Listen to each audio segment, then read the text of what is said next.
The Mitten, adapted and illustrated by Jan Brett. A Ukrainian folk tale, adapted and illustrated by Jan Brett.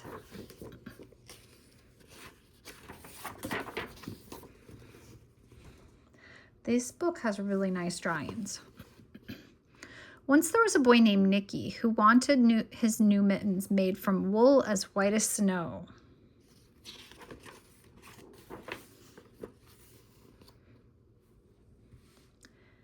At first, his grandmother Baba did not want to knit white mittens. If you drop one in the snow, she warned, you'll never find it. But Nicky wanted snow white mittens, and finally Baba made them.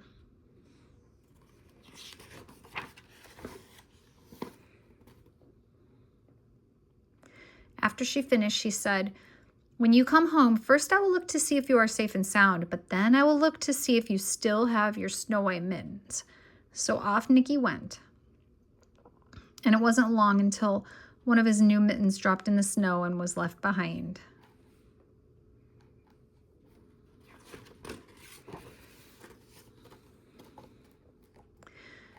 A mole, tired from tunneling along, discovered the mitten and burrowed inside. It was cozy and warm and just the right size, so he decided to stay. Can you see the mole?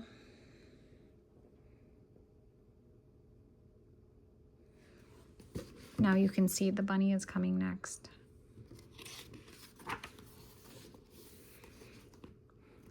A snowshoe rabbit came hopping by. He stopped for a moment to admire his winter coat. It was then that he saw the mitten and he wiggled in, feet first. The mole didn't think there was room for both of them, but when he saw the rabbit's big kickers, he moved over.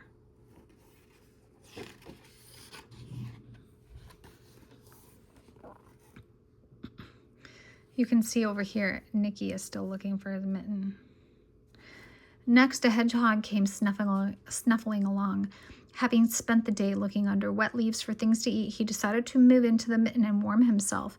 The mole and the rabbit were bumped and jostled, but not being ones to argue with someone covered with prickles, they made room. Who's coming next?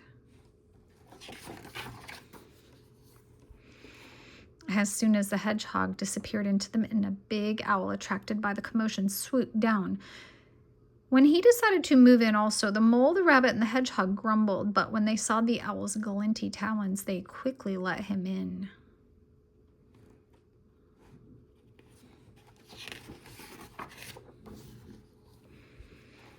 Up through the snow appeared a badger. He eyed the mitten and began to climb in. The mole, the rabbit, and the hedgehog and the owl were not pleased. There was no room left, but when they saw his diggers, they gave him the thumb.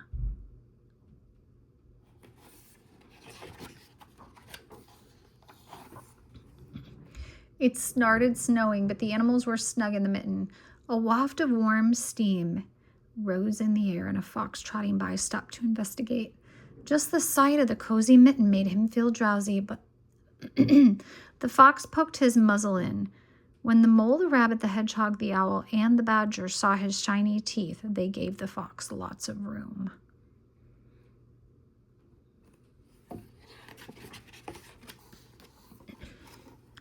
A great bear lumbered by. He spied the mitten all plumped up.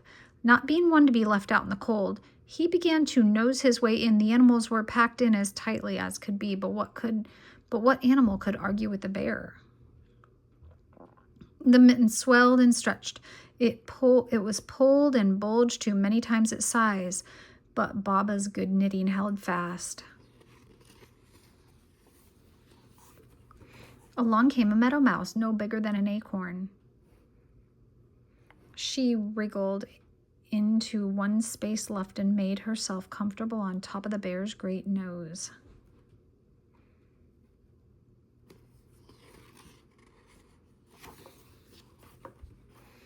The bear, tickled by the mouse's whiskers, gave an enormous sneeze.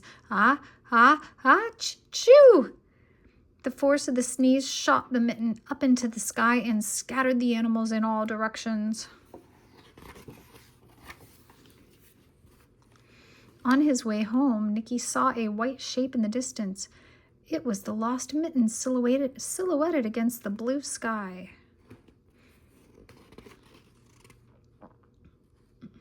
All the animals went flying.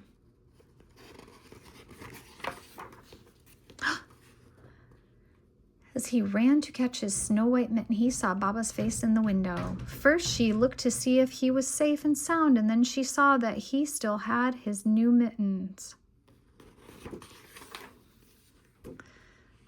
She's wondering why one is so big.